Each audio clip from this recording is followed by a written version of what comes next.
In the 1980s, Jamaican women emerged into a current trend, and one of them was the baggy hip dress fashion, that was seen spreading across magazine covers, or Jamaican women wearing it to church, office meetings, functions, and parties.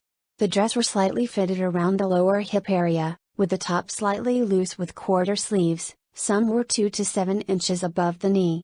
To wear the baggy dress, you would have to like the look of sophisticated and bold glamour.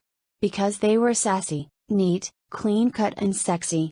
Celebration was on top of their minds. It was pure silk, wool, cotton, cashmere, fine velvet, and microfiber. Dressed in these, and any woman will feel like a queen, and the baggy dress represents that spirit. In the baggy dress, Jamaican women could fill the room with light, as people stare on in amazement.